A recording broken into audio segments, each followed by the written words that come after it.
আপনারা তো ইসলাম শাসন কায়েম করার কথাই বলছেন, সেই জায়গা থেকে তাহলে যে হিন্দু প্রার্থী তিনি কি হরে কৃষ্ণ হরে বল দাড়িপাল্লা টেনে তোল সেই স্লোগান নিয়ে তিনি ক্যাম্পেইন করবেন কিনা?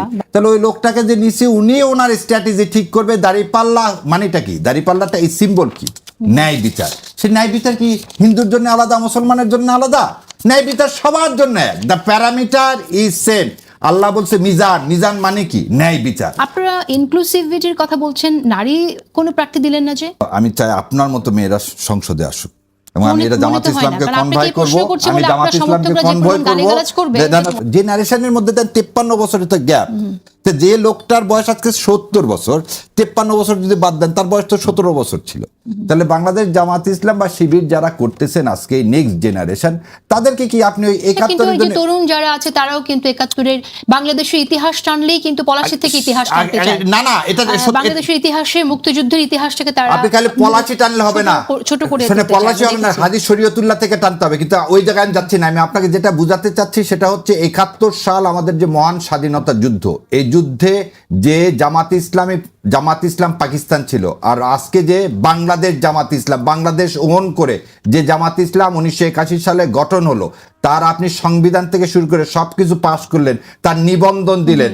গোলাম আজম সাহেব এদেশে এসে তার নাগরিকত্ব নিয়ে মামলা করে মামলায় কি জিতলেন। গোলাম আজম সাহেব ভাষা সৈনিক ছিলেন। দেখেন, জামাত ইসলাম মানে যে পাকিস্তানের সবকিছুকে সমর্থন করছে তা না। আপনি দেখেন সংবাদের সমস্ত সংবাদ বা যে কোনো পেপার পাবেন।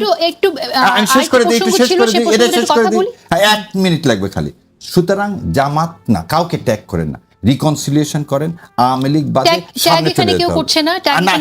ট্যাগের রাজনীতি আপনার না, আমি বলছি ট্যাগের যে রাজনীতি হচ্ছে, ভারতীয় আধিপত্যবাদের বিরুদ্ধে আমাদের অবস্থান হতে হবে এবং আমাদের সবাইকে রিকনসিলিয়েশন করে এগিয়ে যেতে হবে। এখানে অন্য কিছু সুযোগ নেই। মুসলিম সেন্টিমেন্ট নিয়ে রাজনীতি হচ্ছে কিনা সেটা সে বিষয়ে নিয়ে অনেকে কথা বলেন, কিন্তু আমরা একটু ভিন্ন প্রসঙ্গে আসি। আমরা দেখলাম যে হিন্দু একজন প্রার্থীকে নমিনেশন দেওয়া হয়েছে, কৃষ্ণ নন্দী, যাকে নমিনেশন দেওয়া হয়েছে তার বিরুদ্ধে অভিযোগ হচ্ছে তিনি আওয়ামী লীগের সাবেক মন্ত্রী, তিনি ঘনিষ্ঠ ছিলেন। শুধু তাই না, তার সাথে ভারতের গোয়েন্দা সংস্থারও এক ধরনের যোগাযোগ আছে বলে আমরা শুনতে পাচ্ছি। তিনি 22 বার ভারতে গেছেন বা ভারতে তিনি যেতে পারেন, আত্মীয় থাকলে যেতে পারেন, কিন্তু এই যে গোয়েন্দাদের সাথে বসা মিটিং করা সেই বিষয়টি সামনে আসছে। আমরা আওয়ামী লীগের বিচারের কথা আপনাদের মুখ থেকে শুনছি, কিন্তু আবার আওয়ামী লীগের নেতাকর্মীদের বিরুদ্ধে মামলার কথা এটা শুনেছি, কখনো জামাত দেয়নি।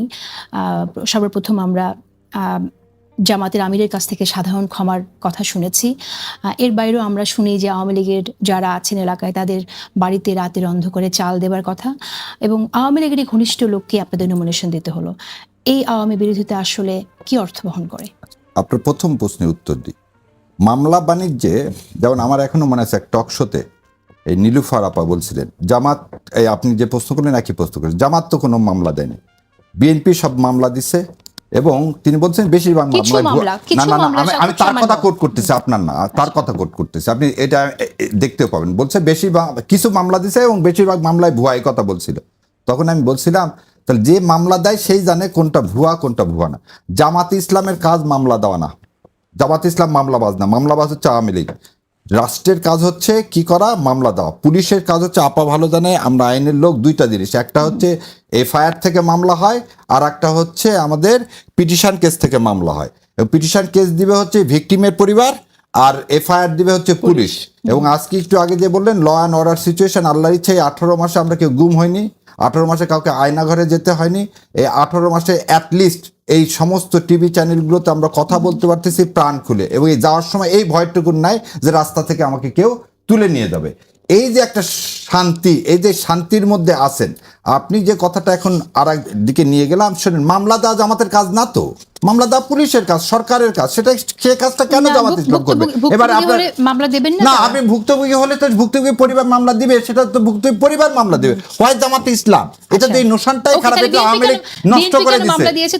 না, আমি শেষ করে দিই আপনার দ্বিতীয়টা দেখে। না আরেকটা বলেন, আপনি শোনেন, আপনি কি জানেন কিনা জানি না, হৃদয় বিদার সন্ধির সময় that drafted was written by একটা অমুসলিম, এবং আলী রাজা আনহু তখন খুব করছিলেন নবী করিম সাল্লাল্লাহু আলাইহি ওয়াসাল্লামকে এখানে সাইন করেন না আপনি, কারণ নবী করিম সাল্লাল্লাহু আলাইহি ওয়াসাল্লামের নামের পরে মোস্তফা লিখছিলেন আর সাল্লাল্লাহু আলাইহি ওয়াসাল্লাম লিখছিলেন না, সেই জন্যে।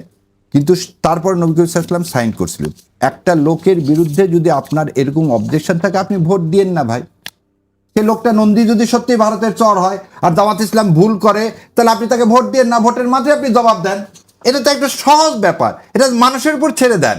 যদি জামাত ইসলাম এই ভুল করে, তার ভোটেই প্রমাণ হবে জামাত ইসলাম একজন হিন্দুকে, জামাত ইসলাম তার হিন্দু শাখার প্রধানকে এইখানে দিয়ে আরেকটা জিনিস বলে, আপনারা যাই বলতেছে আমরা ভারতের চর বলে না, ভারতের চর কে সেটা আমরা সবাই জানি। একটা জিনিস আপনাকে, এই যে হিন্দু এবং মুসলমান এই বিভেদ করা যাবে না, আমরা সবাই বাংলাদেশ, এবং এই বিভেদের রাজনীতি থেকে সরে আসতে হবে। আমাদের হিন্দু ভাইরাও কিন্তু এই 36শে জুলাই জীবন দিছে, তাহলে কি আপনি বলবেন সব হিন্দুরা আওয়ামী লীগ করে? না, হিন্দুরা গয়েশ্বর রায় চৌধুরী বিএনপি করে না কেন? তার মেয়ে রাস্তায় যায়নি, তার ছেলে বউ যায়নি। ওইভাবে এইভাবে হিন্দু আইডিওলজিটাকে এইভাবে ইউজ করাটা, এটা এই ন্যারেটিভটা খুবই খারাপ। আমরা সবাই মানুষ এবং আমরা সবাই ইসলামী রাজনীতি করলে আপনারা হিন্দু প্রার্থী দিয়েছেন, এটাকে স্বাগত জানানো উচিত। দুটি প্রসঙ্গ এখানে আসছে, যেহেতু প্রসঙ্গটা এসেছে আমি একটু প্রশ্নই করি। অনেকেই বলছে যে এখন তাহলে আপনারা তো ইসলাম শাসন কায়েম করার কথাই বলছেন, সেই জায়গা থেকে তাহলে যে হিন্দু প্রার্থী তিনি কি হরে কৃষ্ণ হরে বল দাড়িপাল্লা টেনে তোল সেই স্লোগান নিয়ে তিনি ক্যাম্পেইন করবেন কিনা বা ঝাঁপিয়ে পড়বেন কিনা? ভেরি ইন্টারেস্টিং ব্যাপার। তিনি কিভাবে ক্যাম্পেইন করবেন, একটা জিনিস আপনাকে বলি, আপনি দুইটা জিনিস আমাকে উভয় সংকটে ফেলে দিলেন। আমি যখন নিবন্ধনের জন্য আমার দলে গঠনতন্ত্র জমা দিলাম, তখন বললো তোমার মহিলা শাখা লাগবে, তোমার অন্য ধর্মাবলম্বীকে অ্যাড করতে হবে। কি জন্য? এটা ইনক্লুসিভ, না হলে তুমি এদেশে রাজনীতি করতে পারবে না। আচ্ছা ঠিক আছে। আমি তখন অতীত ঘেটে টেটে দেখলাম যে ওমর রাদিয়াল্লাহু আনহুর সময় 4-5 জন, খলিফার সময় 4-5 জন যারা রাজস্ব আদায় করতো, প্রধান বিধর্মীরা ছিলেন। আমি এখন আমার কি জামাত ইসলাম কি বিধর্মী শাখা বলবো না, কিন্তু জামাত ইসলাম অন্যান্য ধর্ম, যেটা আমার কনস্টিটিউশন কি করছে, সম্মান দিছে। আমি এই কনস্টিটিউশন সম্মান করে বাংলাদেশকে ধারণ করছি। তাহলে ওই লোকটাকে যে নিচে, উনি ওনার স্ট্র্যাটেজি ঠিক করবে। দাড়িপাল্লা মানেটা কি? দাড়িপাল্লাটা এই সিম্বল কি? ন্যায় বিচার। সেই ন্যায় বিচার কি হিন্দুর জন্য আলাদা, মুসলমানের জন্য আলাদা? ন্যায় বিচার সবার জন্য এক। The parameter is same. আল্লাহ বলছে মিজান, মিজান মানে কি? ন্যায় বিচার। আর আল্লাহ হচ্ছে কি আমার আপনার, তাই ব্রহ্মা মানে কি?